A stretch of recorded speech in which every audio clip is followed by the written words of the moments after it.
Belakangan saya spesialisasi saya sebagai konsultan masalah ilmu pewarisan, memberikan konsultasi, pelatihan dan penyelesaian masalah waris. Saya sudah sampai dulu ke kepenuhan. Ya. Ada juga kadang-kadang dibawa oleh Pak Sahrudin, mantan Kaddepa Kepala Kemenang yang sekarang jadi Kadin Haji. Kalau ada masalah waris dari daerah Bogor, saya yang disuruhnya menyelesaikan. Bapak dan Ibu semua, ya, masalah waris ini jangan dianggap sepele. Jangan dianggap sepele. Dulu ketika belum turun surah-surah yang membicarakan waris, jadi masalah waris itu adalah lewat proses wasiat. Makanya ada ayat di Quran, kutiba alaikum idza hadara ahadakumul mautu in taraka khairan lil wasiyatu lil walidayni wal aqrabin. Kutiba alaikum, diwajibkan atas kamu, idza hadara ahadakumul maut, apabila telah hadir tanda-tanda kematian. Kalau menurut kita, kalau sudah mau mati, ya begitulah bahasa kita sehari-hari. In taraka khairan lil wasiyah, hendaklah ia meninggalkan wasiat lil walidaini, bagi kedua orang tuanya, wal aqrabin, dan kerabat. Dari ayat ini seolah-olah wasiat itu wajib. Ya betul. Tapi dalam ulumul Quran, hukum wajib wasiat ini sudah mansukh, dinasakh oleh tentang ayat-ayat yang membicarakan tentang warisan. Hingga sabda Rasulullah SAW, la wasiyata diwarisi, tidak boleh berwasiat dalam urusan warisan ini kepada ahli waris. Jadi satu-satunya cara menyelesaikan ahli waris adalah dengan ilmu faraid atau ilmu kewarisan Islam. Tidak boleh ada cara yang lain. Termasuk hibah juga tidak boleh. Kalau harta warisan yang kita terima selama ini dari orang tua, kalau kerabat kita, tidak diperoleh dengan cara ilmu faraid, yakinlah harta itu haram kita miliki, haram kita nikmati, haram kita jual belikan. Itu bukan harta kita secara syariat. Sama halnya juga nikah yang tak sesuai dengan syariat, haram istri itu digauli. Kalau digauli jadilah zina. Apa contoh tak sesuai syariat? Ibarat di kampung-kampung kita dulu ada orang lari nikah. Kalau bahasa mendiriknya marlojo, kemana mereka lari? Ke tempat-tempat ustaz. Dan biasanya ustaz itu menikahkan. Ya. Sah nikahnya tuh. Katanya dulu kalau sudah jarak sekian kilometer boleh meninggalkan barang. Ingat hadis Nabi, ayyuma mara'atun nakahat bighairi izni walidiha fanikahuha batilun. Perempuan mana saja yang nikah tanpa izin walinya, maka nikahnya batal. Kalau nikahnya batal, otomatis ya tak sah. Kalau tak sah, ya zinanya tetap jalan. Begitu juga dalam masalah waris ini. Bapak Ibu yang dimuliakan Allah, kapan munculnya masalah waris itu ada 3. Pertama, harus ada yang meninggal. Harus ada yang, kalau belum ada yang meninggal, tahu-tahu anak bilang sama ayahnya, ayah tolong bagi harta warisku sekarang. Ini anak yang baik ya. Ada warisan sebelum ada meninggal. Yang kedua, ada harta yang ditinggalkan. Ada yang meninggal tapi ada hartanya Pak. Kayak anak-anak masih remaja yang tabrakan kecelakaan itu. Ada persoalan warisan? Ada. Apa yang pribadi? Yang ketiga, ada ahli waris. Ada ahli waris. Ada orang yang tak ada ahli warisnya, ada juga. Tapi kasusnya termasuk langka. Ya. Kalau tak ada ahli warisnya orang di sini, udah hartanya itu infakkan aja lah ke masjid Baitul Rahmah ya. Digunakan untuk kepentingan umat. Ya. Kalau tak ada, tapi kalau tiba-tiba datang ahli warisnya, terpaksa lah mengganti lagi banyak.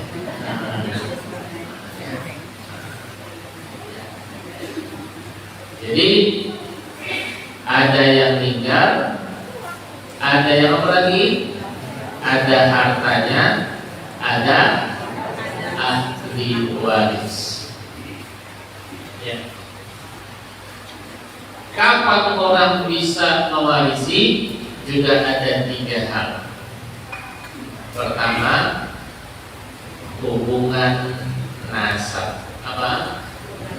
Hubungan nasab. Ayah dengan anak, dengan saudara kandung, dengan paman, dengan kakek, ini hubungan darah. Yang kedua, hubungan pernikahan. Ketika laki-laki nikah dengan seorang perempuan, salah satu meninggal, maka yang tinggal akan menjadi ahli. Makanya tak sedikit banyak orang yang nikah sama yang kaya Pak, tua-tua lah ya. Betul? Kenapa dia mau udah tua? Supaya bisa. Kalau meninggal suaminya yang tua ini, siapa contoh suaminya? Abu Rizal Bakri. Istri ketiga meninggal, harta dia ditinggalkan anak, katakan 80 triliun. Istrinya yang tua sudah pisah atau sudah meninggal, istri ketiganya ini, anaknya ada, makannya dapat 1/8 dari 80 triliun berapa? Jadilah dia orang terkaya di lokat bumi. Betul? Habis dia menjaga, sibuk pula lah orang untuk melamarnya. Betul? Antrian tua-tua lah ya. Meninggal, dia nikah lagi tadi dengan salah seorang ustaz. Karena ada tua tak punya anak, otomatis ustaz ini sebagai suaminya mendapatkan separuh dari harta dia. Jadi dapat berapa lah? Separuh dari 10 triliun berapa Pak? Jadi harta Abu Rizal Bakri itu bisa ke bapak ya.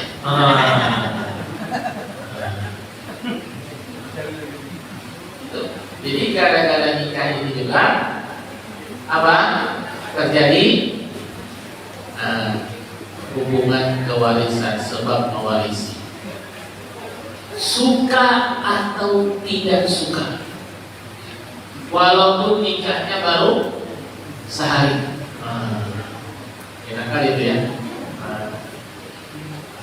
Yang ketiga, faktor wala. Wala ini zaman Nabi Muhammad, zaman dulu itu ada orang yang memiliki hamba sahaya. Memiliki hamba. Kalau hamba sahaya ini meninggal, pemiliknya inilah menjadi ahli warisnya. Dalam bahasa fikih budak, tapi bukan budak-budak yang diberkanis, budak hamba sahaya. Sekarang budak ini tak ada. Sudah itu kapan orang bisa terhalang mewarisi? Sebab mewarisi tiga, terhalang mewarisi. Pertama, beda agama, ikhtilafuddin. Contoh, kita kenal semua Ustaz Felix Siau. Ayahnya kabarnya masih non muslim. Saya tak tahu apakah Kristen atau Buddha atau Hindu, Cina juga. Tapi yang jelas non Konghucu. Ayahnya ini pengusaha, hartanya banyak, dan itu diceritakan Ustaz Felix juga tentang ayahnya ini memang seorang pengusaha. Kalau ayahnya meninggal, Ustaz Felix itu tak jadi ahli waris. Sebaliknya Ustaz Felix meninggal, ayahnya juga tidak menjadi ahli. Kenapa? Beda agama. Tapi emaknya sama kakaknya kabarnya sudah masuk Islam. Sudah masuk. Yang kedua, pembunuhan. Apa? Pembunuhan. Anak bunuh ayah, anak yang membunuh ini akan dapat wali, baik secara langsung maupun tidak langsung. Tidak langsung itu gimana, Bu? Ya, disuruhnya perawat ngasihkan obat tidur, overdosis, pasti ketiduran terus kata membangunnya. Itu termasuk membunuh tidak langsung. Yang ketiga, hamba sahaya. Dan yang keempat, orang yang terhijab oleh ahli waris yang lain. Ini yang perlu nanti kita tahu. Terhijab itu terhalang. Contoh, selagi masih ada anak laki-laki, maka cucu tidak akan dapat harta warisan. Saudara-saudara kandung bakal juga terhijab. Kalau masih ada ayah, kakek bakal terhijab. Tapi kalau cuma ada anak perempuan, siap-siap saudara kandung akan bisa menjadi ahli waris. Karena yang perempuan tidak bisa menghijab. Dan hijab oleh ahli waris yang ada 6 kelompok ahli waris yang tidak bisa terhijab atau terhalang kalau mereka masih hidup. Pertama, anak laki-laki. Jadi kalau ada anak laki-laki, kalau meninggal orang tuanya, ayahnya atau emaknya pasti dapat warisan. Yang kedua, anak perempuan. Anak perempuan. Yang ketiga, ayah. Ayah siapa, Pak? Ayah dari yang meninggal. Makanya kalau ada orang meninggal, tanya ahli warisnya, ayahnya masih hidup, emaknya masih hidup, anaknya ada. Kalau ada berapa? Kalau sudah disebutkan jumlahnya berapa, laki-laki berapa perempuan? Beda nanti bagian. Yang keempat, ibu. Ibu. Yang kelima, suami. Yang keenam, istri. Jadi 6 kelompok ini kalau masih ada, ditanya dulu, mereka tetap dapat warisan. Istri tentu istri yang masih terikat pernikahan, walaupun nikahnya sirri atau nikah di bawah tangan, karena menurut hukum Islam itu nikahnya dianggap sah. Tapi kalau ke pengadilan agama, dia tidak dianggap sebagai istri karena tak punya buku nikah. Anak yang lahir juga dia nanti tidak bisa dibuatkan akte dan tak punya dokumen. Tapi menurut hukum Islam, ini adalah ahli waris, nikahnya dianggap sah. Kapan nikah itu sah? Yaitu tadi yang kita bilang, terpenuhinya semuanya rukun nikah. Ada calon suami, ada calon istri, ada 2 orang saksi, ada wali, ada akad. Akad itu terbagi 2, 1 ijab, 1 qabul. Masalah mahar itu bukan rukun nikah, itu cuma syarat nikah. Saya tanya sama bapak, aku nikahkan anakku kepadamu, aku terima nikah anak bapak yang pertama ini, sah apa tidak? Sah. Mengapa? Walaupun tak disebutkan kategori mahar yang tak disebutkan, apa namanya itu? Dalam fikih punakahan namanya mahar misi. Yang biasa disebutkan itu namanya mahar musamma. Oke. Bapak Ibu yang dimuliakan Allah Subhanahu wa taala. Siapa sebetulnya ahli waris itu? Ahli waris itu ada yang dari laki-laki, ada yang dari perempuan. Dari laki-laki itu ada 13 kelompok, Pak. Tapi ingat, tidak semua ahli waris ini dapat warisan. Terkadang dia apa tadi? Dari hijab. Pertama, anak laki-laki. Yang kedua, cucu laki-laki dari anak laki-laki. Cucu laki-laki dari anak perempuan bukan ahli waris. Bisa dipahami? Cucu laki-laki dari anak perempuan bukan ahli waris. Yang ketiga ayah, yang keempat kakek. Kakek di sini adalah ayahnya ayah. Yang kelima saudara laki-laki kandung. Yang keenam saudara laki-laki saya. Yang ketujuh anak laki-laki dari saudara laki-laki kandung, itu ahli waris. Yang kedelapan anak laki-laki dari saudara laki-laki saya. Yang kesembilan saudara laki-laki seibu. Yang ke-10 paman. Paman di sini siapa? Amun, saudara laki-laki dari ayah, baik abangnya ayah mau adiknya ayah, paman. Sementara saudara laki-laki ibu yang di Minang disebut dengan mama bukan ahli waris. Si mama itu tidak ahli. Nah, kalau di sini hebat tuh, selalu disebut nini mama. Ada nini paman. Bukan ahli. Sudah itu anak laki-laki dari paman, anak perempuan dari paman bukan ahli waris. Bukan. Yang terakhir adalah suami. Apa?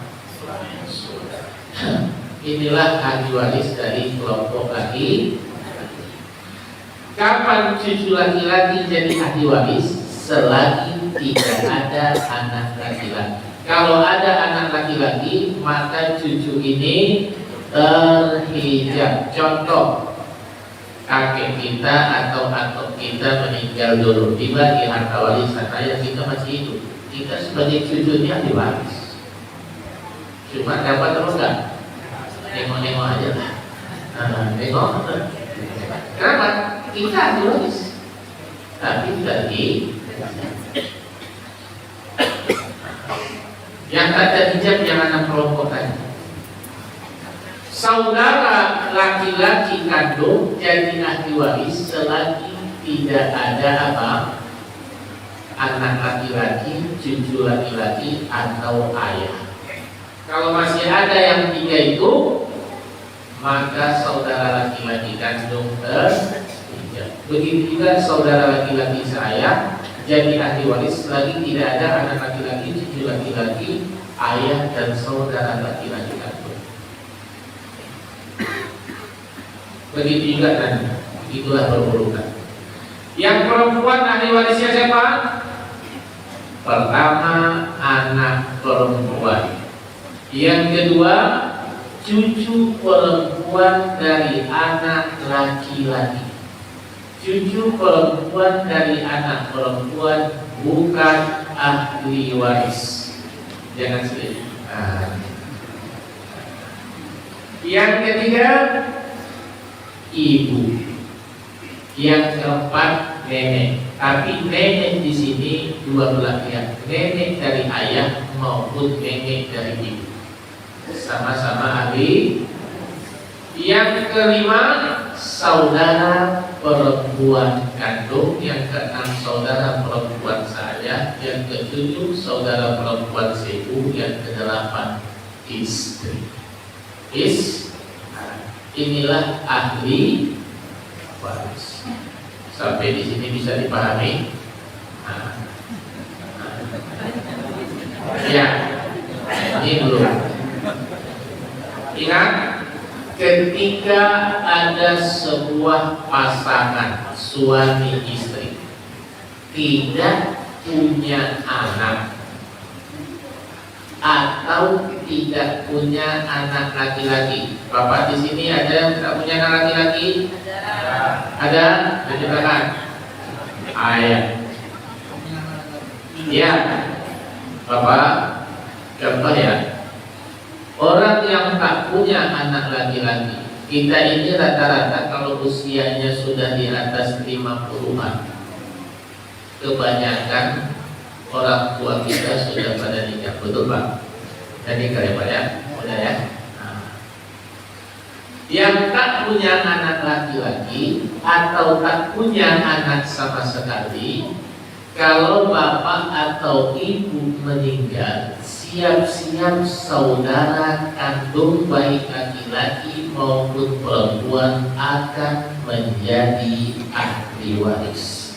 Ini yang perlu kita ketahui. Kenyataannya apa yang terjadi? Meninggal suami, anak perempuannya 2, anak laki-laki tak ada, tinggal istri dan 2 anak perempuan. Tak ada bagi-bagi harta. Senyap-senyap saja. Kenapa senyap-senyap saja? Karena mereka tak paham ilmu waris. Saudara laki-laki kandungnya pun tak nuntut. Mengapa? Karena juga tak paham dia sebagai ahli waris. Coba kalau dia paham, dituntutnya jangan ragu. Ketika orang menuntut haknya, itu sebetulnya ia sedang menyelamatkan ibu dari api neraka. Karena kalau ibu kuasai harta warisan orang lain, gara-gara itulah masuk neraka. Jangan katakan serakah. Termasuk juga ibu kita menguasai harta warisan, kita bilang bukan kita serakah, bukan. Cepatlah dibagi harta warisan. Nenek itu masih hidup. Ya, ada kasus. Ini yang meninggalnya tak bukan orang kaya juga. Mantan direktur PDPN 5 ya. Meninggal dia Pak. Tinggal istri, tambah anak laki-laki 2, 1 anak perempuan. Emaknya masih hidup walaupun sudah mendekati 90. Emak dari bapak itu. Bapak itu pun meninggal sekitar 70. Ya, dulu itu orang belasan tahun nikah. Harta yang dia tinggalkan itu kebun sawit 3.000 hektar. Belum lagi kebun kopinya ada 1.000 hektar.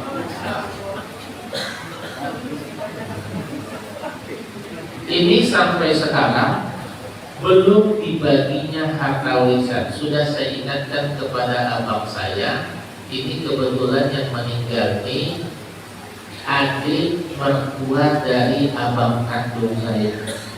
Jadi di keluarga besar itu abang kandung saya ini sebagai tokoh agamanya, tempat bertanya abang saya pun masalah waris nanya saya, walaupun dia sudah profesor doktor di bidang sana. Bang, apa dibagi uang? Apa? Itu nenek itu nanti umurnya tak panjang lagi. Berapa bagian nenek itu, Pak? Ibu dari bapak yang meninggal 1/6. Berapa 1/6 dari 3.000 hektar? Ibaratkan 500 hektar. Ya. Ibu yang sudah tua ini kan masih punya anak yang masih susah-susah. Tak semua anaknya dia. Cuma beberapa orang yang kaya, masih ada yang susah. Ya, bapak salah satu anaknya. Bapak bilang, tolonglah dibagi. Bilang kepada ipar bapak, emak kita itu tak panjang lagi umurnya. Jangan sampai tak kita kasihkan haknya. Yang khawatir 2 bulan lagi nanti dia meninggal, dianggaplah dia tidak meninggalkan harta apa-apa. Padahal dia sudah dapat warisan dari bagian anaknya yang belum dibagi-bagi. Ingat, menurut syariat, ketika ada orang meninggal menghembuskan napasnya, saat itu juga harta warisannya sudah berpindah kepada ahli warisnya, walaupun belum dibagi. Walaupun bapak bilang, kenapa? Kalau meninggal besok emak Tuhan, bapak kan sebagai anak kandung. Anak kandungnya tinggal berapa lagi yang hidup? Katakan 2 laki-laki. Yang perempuan sudah habis semua. Itu yang 500 hektar bagi 2, Pak. Bisa kan obat nasi gitu, Pak? Hah? Oh, obat nasi jadi miliarder Bapak di Bandung. Terima 250. Coba yang punya sawit, kira-kira berapa penghasilan sebulan dengan harga sekarang tuh? Kalau kita asumsikan 1 bulan itu 2 hektarnya 6 juta. Kalau 20 hektar 60 juta. 200 hektar 600 juta 1 bulan.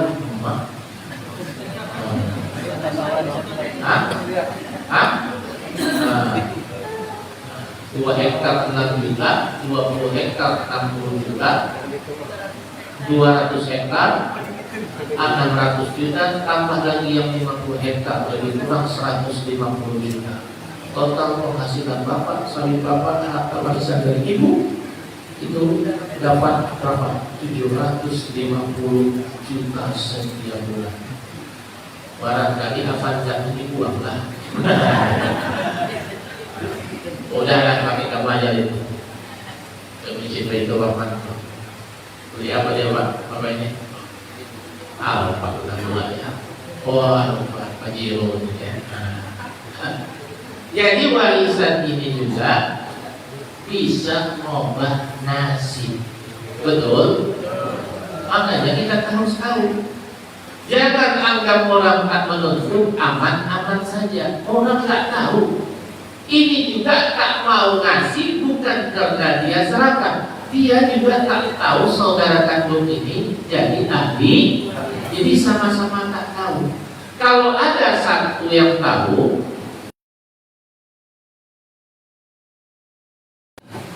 nggak serahkan, menuntut haknya. Jadi berikanlah haknya kepada orang yang berhak. Ya. Pertanyaan yang banyak lagi. Bagaimana kalau harta itu sudah dikasihkan, dibagi-bagi kepada anaknya masa itu? Demi syariat hibah ini batal demi syariat. walaupun secara hukum sudah balik nama, tetap itu hukumnya harta itu tetap dipandang sebagai harta orang tua yang harus dibagi-bagi. Tapi ada langkah bijaksana, ya, jangan terlalu ngeri membaginya. Contoh, ada orang tua, dia punya 3 rumah, anaknya 3, 2 perempuan, 1 laki-laki. Masing-masing dikasihnya sudah 1 rumah, termasuk rumah yang dihuninya katanya untuk anaknya perempuan yang paling kecil. Semua rumah ini kita harganya sama, masing-masing harganya katakan 400 juta. Menurut orang tua itu adil, padahal menurut Allah ini tidak boleh. Ketika nanti orang tua ini meninggal, apalagi meninggal keduanya, ya, ini sajalah hartanya, kita bagi lagi. 1 anak laki-laki, 2 anak perempuan, namanya as-sobat bil-ghaib. Harta dibagi berapa? Dibagi 4. Bagaimana as-sobat bil-ghaib itu? Bagian seorang laki-laki 2 kali lebih besar dari seorang perempuan. Harta dibagi 4. Yang laki-laki itu kalikan aja 2. 1 kali 2 sama dengan 2, tambah 2 perempuan 400 juta kali 3 berapa? 1,2 miliar. Dan dibagi 4, dibagi setiap anak perempuan 300 juta, 300 juta, yang anak laki-laki 600 juta. Sementara anak perempuan menempati rumah 400 juta, berarti dia harus mengembalikan 100 juta lagi kepada saudara laki-laki kandungnya. Tapi kalau dia memaafkan, abang, ini adik-adiknya ngasuh orang tua sampai meninggal, apakah ikhlas yang 100 itu dimaafkan saja? Yang laki-laki saya sarankan jangan tanya istrinya. Kalau tanya istrinya tak jadi. Betul? Ini urusan abang adik, bukan urusan yang bukan urusan abang adik. Udah saya izinkan, selesai, sudah tak berdosa lagi. Tapi kalau tidak dibagi lagi, dibiarkan aja semuanya ini berlalu, dianggap selesai itu, dari ayahnya dan ketiga anak-anaknya ini semuanya akan masuk neraka dan kekal di dalamnya. Lihat surah An-Nisa ayat 14. Ayat 11 itu yusikumullahu fi auladikum lidzakari mithlu hadzil unsayayn. Allah memberikan pesan kepada kamu dalam pembagian warisan bagian seorang laki-laki 2 kali lebih besar dari seorang perempuan. Baru nanti dan 28 jam. Baru ayat ke-12 walakum nisfu ma taraka azwajukum illam yakul lahum awlad fa in kana lahum awladun falakum rubuh. Bagian suami istri.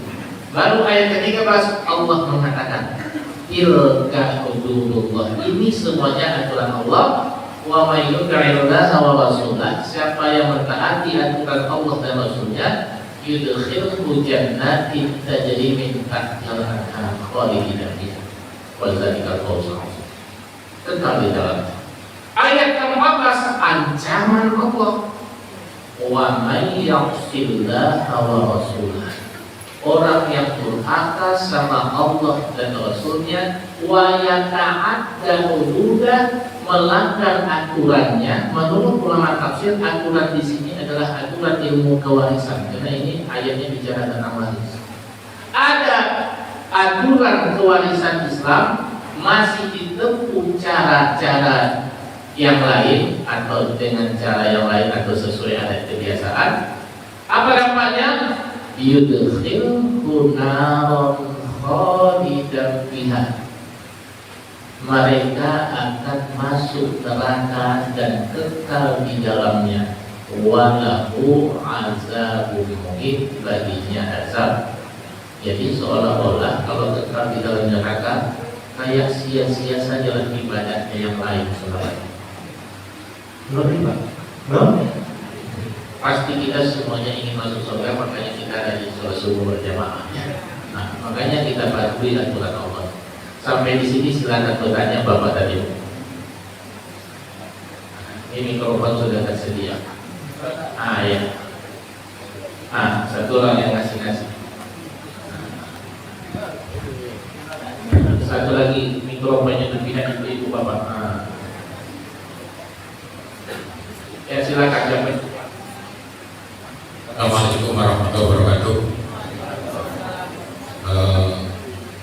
Yang saya mau tanyakan di kalimat terakhir tadi Ustaz tentang pembagian waris yang tidak mengikuti syariat. Ustaz katakan tadi masuk neraka selamanya. Berarti statusnya sama dengan orang kafir. Keluar dari Islam. Itu bersebut dikasihkan kepada kita semua. Kemudian pertanyaan kedua tadi tentang pembagian waris apabila semua yang mempunyai hak itu ikhlas kepada mungkin salah satu yang mempunyai hak yang lain, berarti gugur itu Ustaz. Terima kasih. Assalamualaikum warahmatullahi wabarakatuh. Saya jawab langsung supaya ingat kalau sampai di nomor tanya nggak lupa pula nanti apa pertanyaan yang pertama. Ini Al-Quran yang mengatakan tadi. Al-Quran jangan main-main terhadap aturan kewarisan. Jangan ini anggap persoalan yang biasa. Di sini gara-gara ini menyebabkan orang masuk neraka. Dan takutlah kita masuk neraka. Yang kedua, aturan kewarisan ini, ilmu waris Islam itu harus dijadikan pedoman alternatif pertama, bukan sebagai alternatif terakhir. Artinya apa? Kita bagi warisannya dulu menurut syariat Islam. Udah. Jangan ada yang merasa keberatan. Kenapa bagian kami sedikit? Kalau perempuan protes, sebetulnya ibu sedang memprotes oleh Allah. Memprotes Allah. Karena yang menurunkan aturan ini apa? Kalau kita protes sama Allah, kira-kira Allah senang apa enggak? Sementara kita dituntut harus apa? Sami'na wa ata'na. Kalau kita ingin menjadi hamba Allah, apapun perintah Allah harus kita, kecuali kalau tadi ini sesama ini berebut. Udah. Menurut aturan kewarisan, nih laki-laki 600 juta, perempuan 300. Nah, perempuan minta, Bang, bagaimana kalau kita bagi sama Bang? Kalau saya bilang, setuju gak? Bagi sama berarti bagian antum yang laki-laki dikurang. Yang untuk bagi sama siapa ya? Laki-laki atau perempuan? Kenapa perempuan? Supaya betapa banyak dapatnya. Betul? Yang diminta izin siapa? Laki-laki. Mengapa? Karena bagiannya bakal.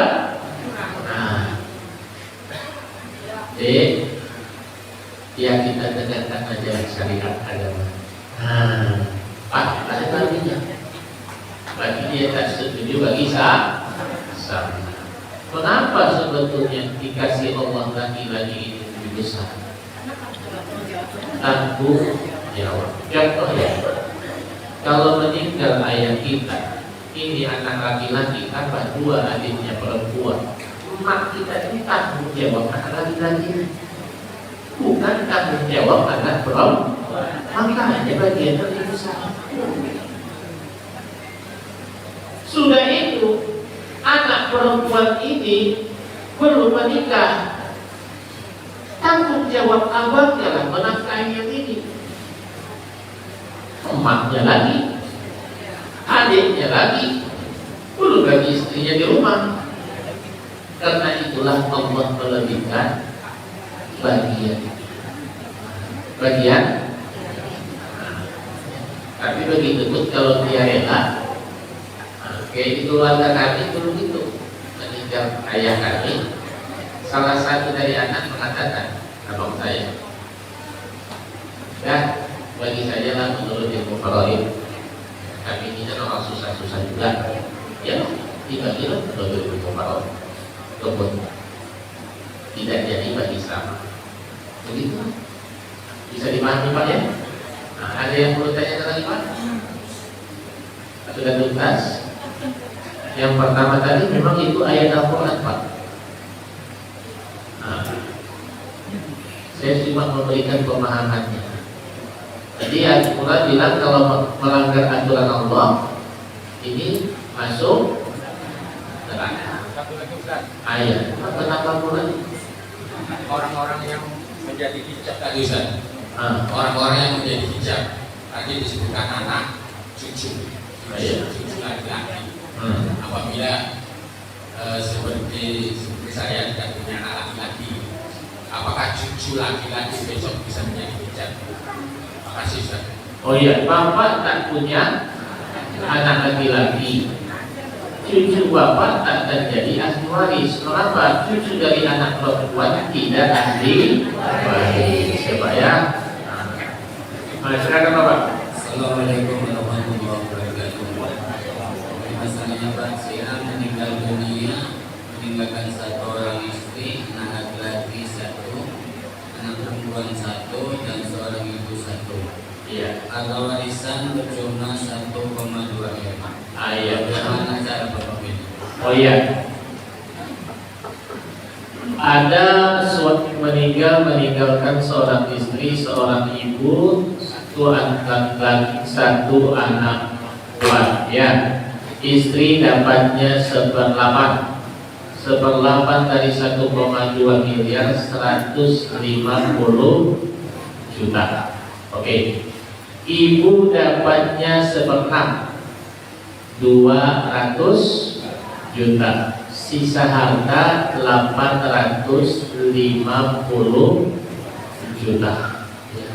850 juta diberikan kepada anak laki-laki dengan anak perempuan, di mana bagian laki-laki 2 kali lebih besar, yakni harta dibagi 3. Kebetulan angka itu kalau dibagi 3 pecahnya 8 berapa yang tak pecah?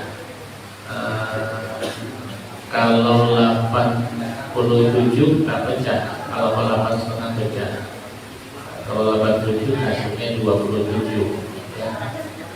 Itu kira-kira dapatnya 270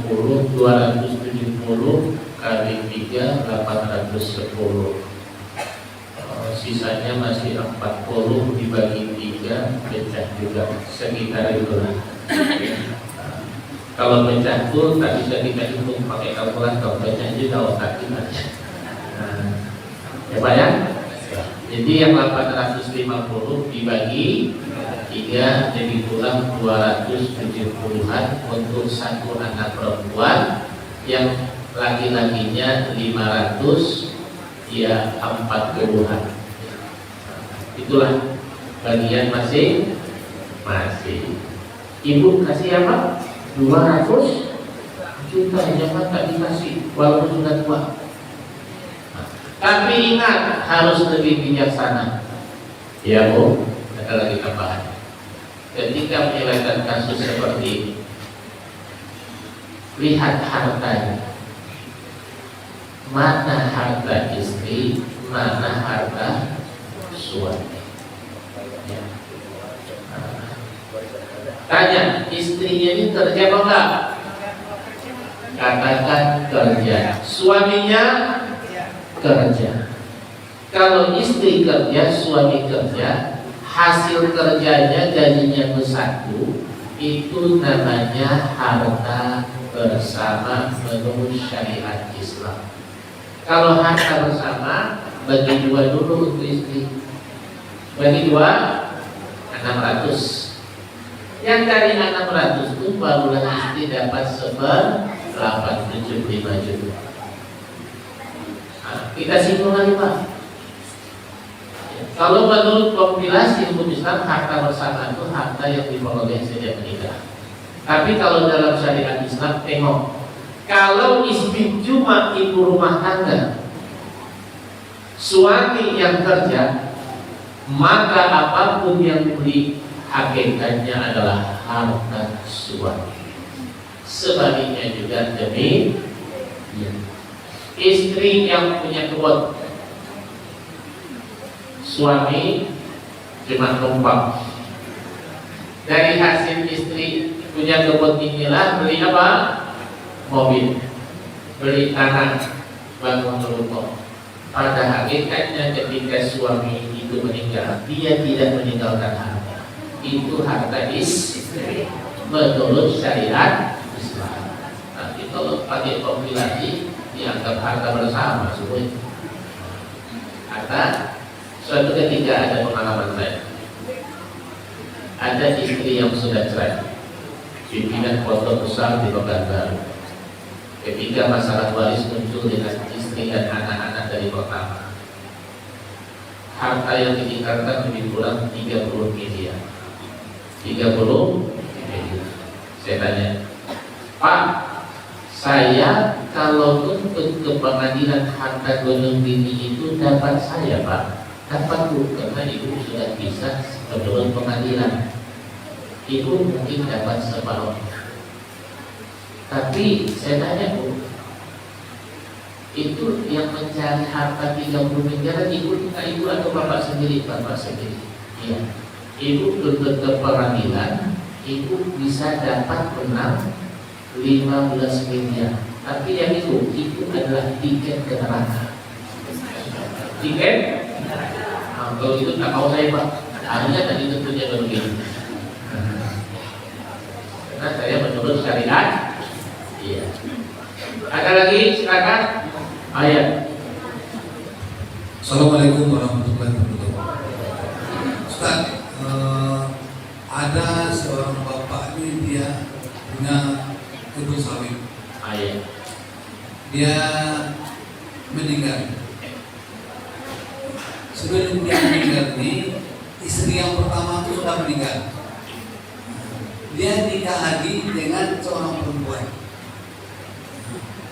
Ketika dia meninggal, mempunyai kebun 10 hektar bawahnya. Yang ditinggalkan oleh bapak ini, istri mudanya 1, anaknya 1 yang perempuan. Anaknya mana? Anaknya bersama istri yang pertama. Ah iya. Nah, anak bersama istri pertama itu 1 orang perempuan. Iya. Setelah dia istrinya meninggal, dia menikah lagi. Punya kebun itu dari awal. Iya. Jadi seperti apa bagiannya untuk istri yang kedua ini? Ah iya. Iya. Yang betul Pak ya. Apakah yang meninggal ini tak punya saudara kandung Pak? Hah? Yang problema sekarang ini Bukan, kita harus tahu Pak, ada nggak saudara kandung apa enggak? Harus diketahui seluruh ahli warisnya. Nah, jadi siapa saja menjadi ahli waris. Harus ketahui siapa aja, tanya. Yang jelas, ketika bapak itu meninggal, istri yang kedua itu mendapatkan 1/8. Istri yang pertama tidak jadi ahli waris karena sudah pisah. Dan pisah atau meninggal? Meninggal ya. Sudah meninggal mana dapat lagi yang itu dapat. Anaknya dapat setengah, bukan sama dia semua. Tengok lagi saudara ayah tadi yang meninggalkan itu. Saya yakin dia punya saudara kandung. kalau istri muda itu dapat berapa? 1/8 Pak. Iya. Istri kan 1/8 kalau yang meninggal itu punya anak. Kalau tak punya anak 1/4. Walaupun bukan anak dari dia. Itu kan anak dari istri pertama. Dapat 1/8. Nah, kalau 1/8 berapa dia itu? Itu kurang 1 hektar lebih ya. 1 hektar. Iya Pak. Ini cari saudara kandungnya Pak. Karena kalau ada saudara kandungnya baik laki-laki perempuan perempuan, sisanya sama saudara kandung. Berapa lagi sisanya? Setelah 14,5 tentu 3/8. 3/8. Tak ada saudaranya, udah mati semua, meninggal semua. Cari anak nggak? Anak laki-laki dari saudara laki-laki kandungnya. Kayak ibu saya di Medan, meninggal 3 tahun lalu. Dia itu istri dari adik ibu saya, meninggalkan sebuah rumah. Banyak lagi hartanya. Singkat cerita, anaknya tak ada. Saudara kandungnya sudah meninggal semua. Dia punya saudara kandung 2 perempuan, 1 laki-laki. Semuanya meninggal. Cuma ada 1 yang hidup, keponakannya. Keponakan dari saudara perempuan kandung kan tidak jadi ahli waris. Ada dari saudara laki-laki kandung, keponakannya namanya si Yahya. Wak Yahya Ibrahim. Dulu tak tahu saya itu keponakan dari saudara laki-laki kandung. Kenapa Yahya juga ada meninggal ayahnya nama. Akhirnya sama Wak Yahya itu seluruh harta warisan untuk maksud dia sendiri. Dan kami kan, kenapa? Menurut kewarisan memang itu. Posisinya sebagai apa? Anak laki-laki dari saudara laki-laki kandung. Anak perempuan dari saudara laki-laki kandung tak dapat warisan. Anak laki-laki dari saudara perempuan kandung tidak jadi ahli waris. Gak usah protes. Gak usah. Ya. Ada lagi? Ya silakan. Ibu maaf. Assalamualaikum warahmatullahi wabarakatuh. Yang kami tanyakan Ustaz, ada seorang laki-laki, dia belum menikah, meninggalkan harta banyak. Jadi macam mana caranya bagi warisnya itu Ustaz? Iya, siapa aja di warisnya? Ada saudara kandungnya? Banyak, berapa orang, laki-laki berapa perempuan? 7 saudara laki-lakinya. Yang perempuan? Yang perempuannya 3. Oh iya, ayahnya masih hidup? Ayahnya udah meninggal. Meninggal. Emaknya? Udah meninggal. Oh iya, itulah ahli warisnya. 7 saudara laki-laki kandung, 3 saudara perempuan. Dibagi berapa? Itu saudara. Yang 7 itu kali kata jadi 2. 7 kali 2, 14 tambah 3. Dibagi 17. Dibagi, anggap hartanya berapa ini? 170 hektar sawit. 170 hektar. Yang perempuan yang 3 itu masing-masing 10 hektar. Yang laki-laki masing-masing 20 hektar. Selesai. Tapi itu Ustaz, itu hartanya itu sebagian dikasihkan ke mal apa diinfakkan di masjid itu Ustaz. Sebagian itu untuk menyekolahkan anak itu cuma Ustaz. Menyekolahkan anak siapa Bu? Anak saudaranya. Oh iya. Jadi harta ini harus dibagi. Sebelum dibagi tanya nggak, adakah dia berwasiat? Kalau ada wasiatnya diinfakkan, yang dikasihkan ke Masjid Baitur Rahmat, dia dikasihkan. Ini pengurus sudah siap nih. Tapi kalau nggak ada wasiatnya, dia nggak usah. Mengapa? Tak boleh kita sedekahkan yang bukan hak kita, betul?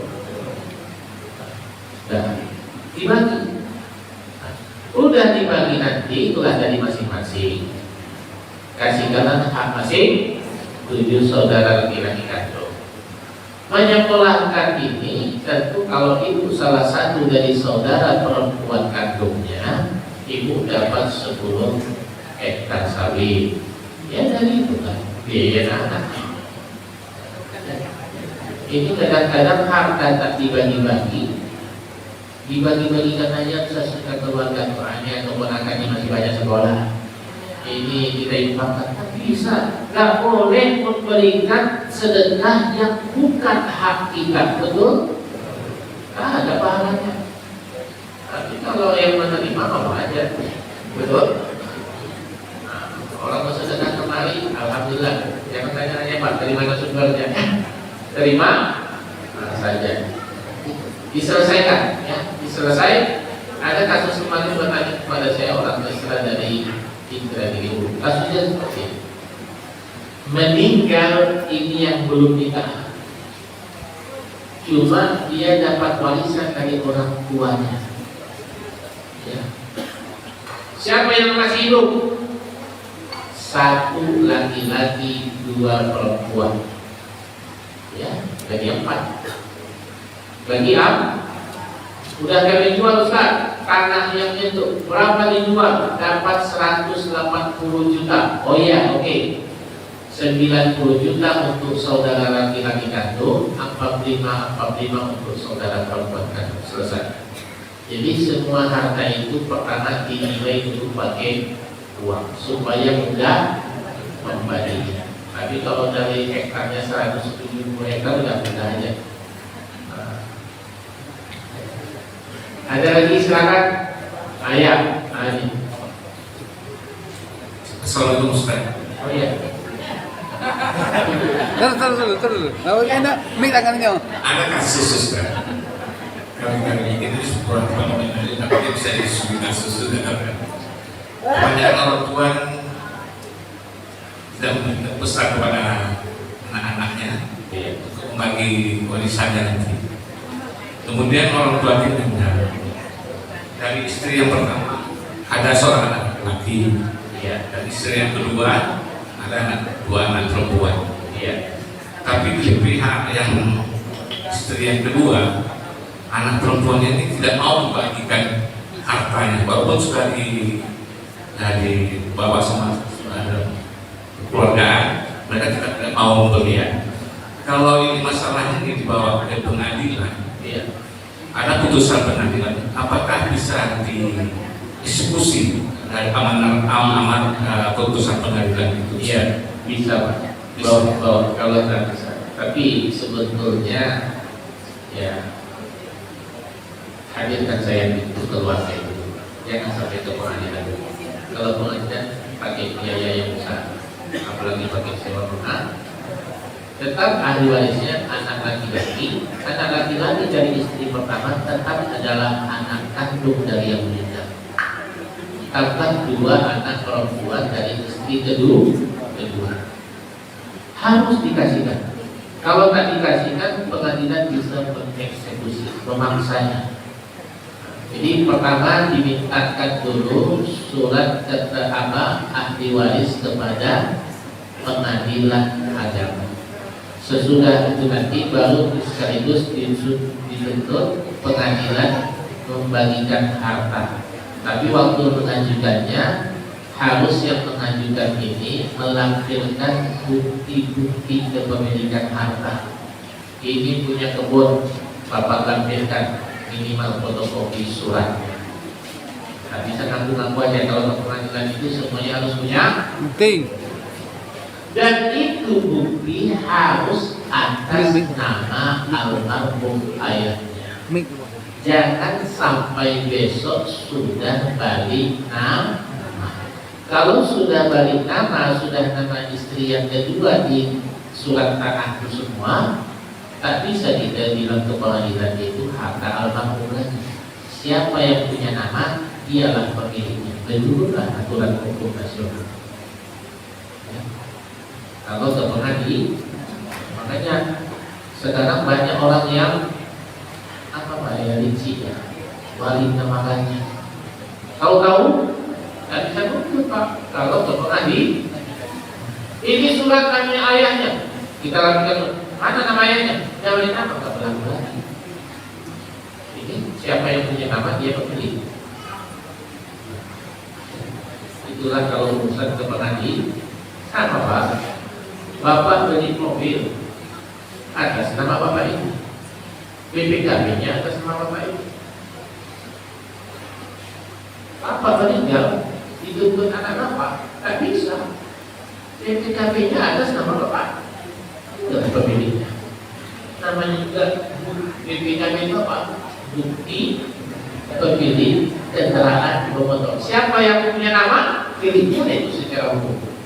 Kalau secara syariah, Kalau secara syariatnya memang itu pilih bapak, cuma numpang namanya itu kita beli dulu tak ada KTP kita, KTP dalam perusahaan.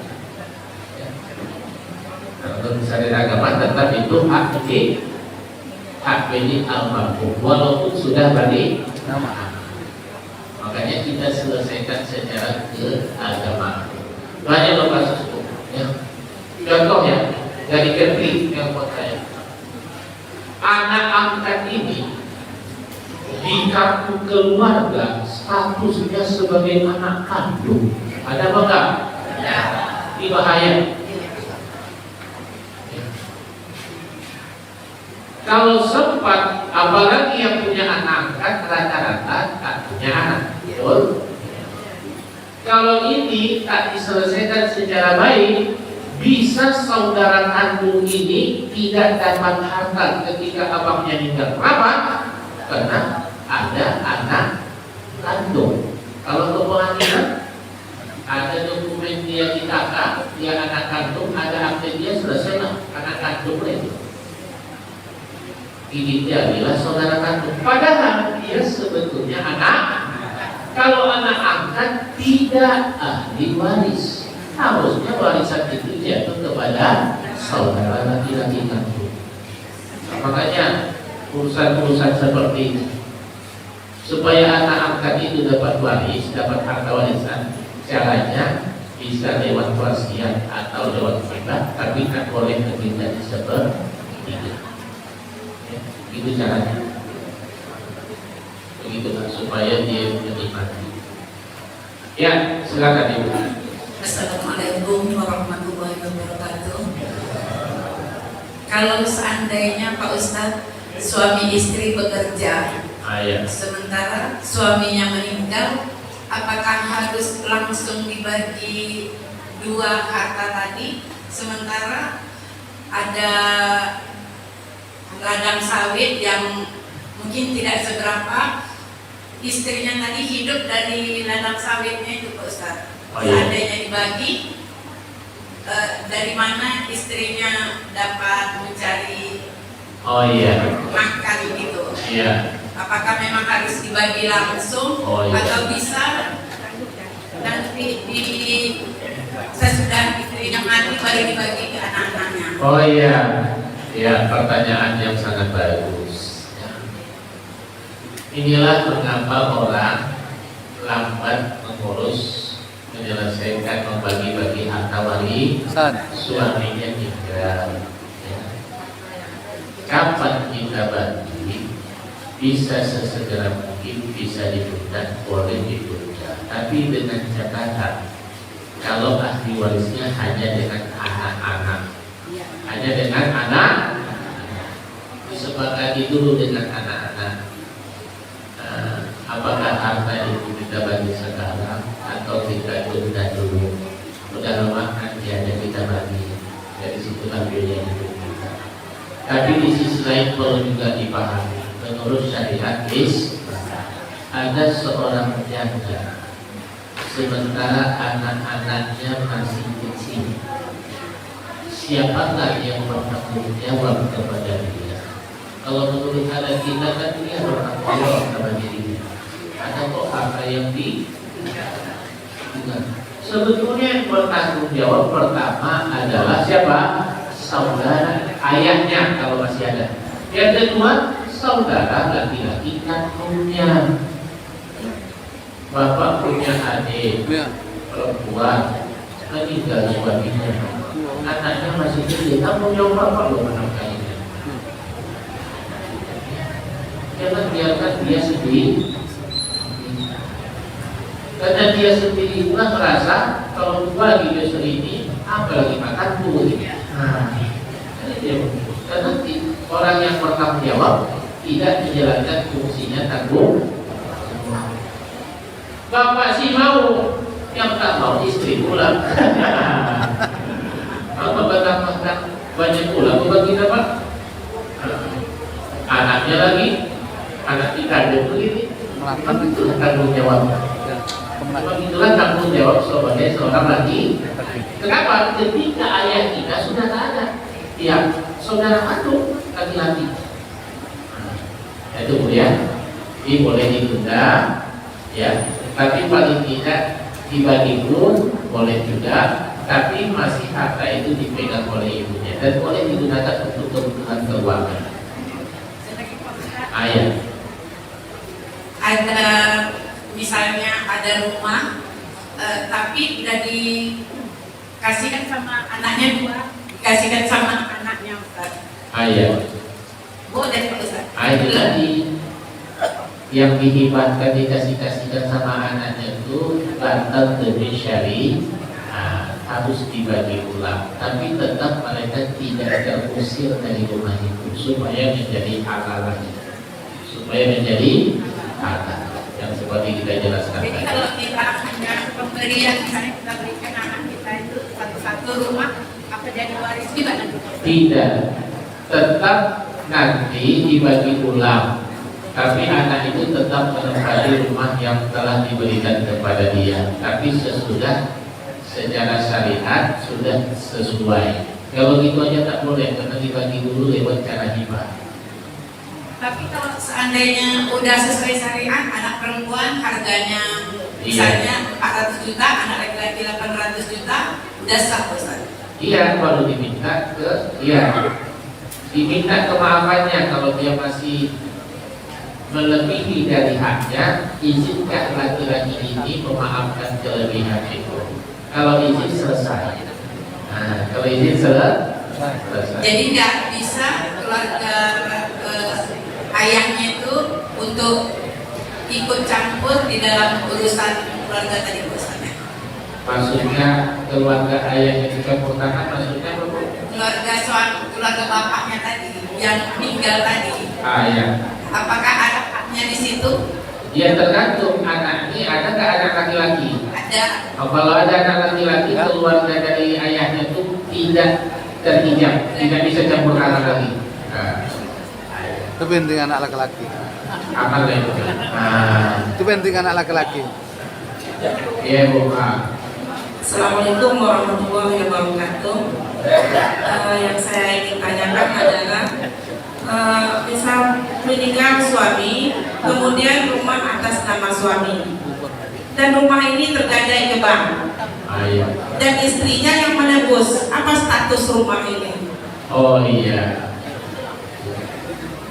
istri itu tergadai di bank.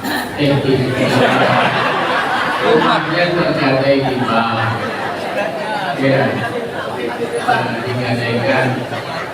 Tapi biasanya gini Bu ya, realistis. Ketika suami kita meninggal, punya kredit di bank. Ketika dia meninggal, otomatis hutangnya lunas. Betul? Karena semua kredit itu diasuransikan. Ya. Yang ini tidak lunas, Pak Ustadz, karena jatuh tempo utang itu sudah melewati perjanjian, sehingga bank mengatakan utangnya tidak lunas. Oh iya. Tetap ada utang. Kemudian istri menebus rumahnya. Oh iya. Yang rumah atas nama suami, tapi istri yang menebus. Oh iya. Apakah ini menjadi harta suami dan kemudian menjadi harta warisan? Oh iya, jadi bisa dipahami. Waktu suaminya pun masih hidup, sebelum meninggal sudah tak terbayar utang di bank itu. Kredit macet bahasanya. Jadi mungkin dia kena stres apa, lama-lama meninggal oleh bank. Tetap ya ini tidak dianggap loh. Tapi bisa caranya gini. Ya, solusinya jangan ibu mau. Yang ibu bayarkan hanya adalah angsuran sekian bulan yang macet. Nah, itu yang dibayarkan. Berapa angsurannya sekian bulan? Katakan 4 juta. Berapa bulan yang macet? 5 bulan. 4 kali 5, 20 juta. Itu yang ditebus istri. Angsuran yang macet. Nah, akhirnya terimalah surat tanah yang digadaikan tadi. surat tanah ini, rumah ini tetap warisan suami. Nanti dipotong nanti 20 juta itu harta istri. Cuma kita tengok harta istri itu uang dia atau uang simpanan suaminya. Nah, istrinya bekerja Pak. Oh iya, istri bekerja. Ya, dipotong nanti bagian itu. Terima kasih. Udah bisa dipakai, Mak? Selesai nanti. Ini mah mau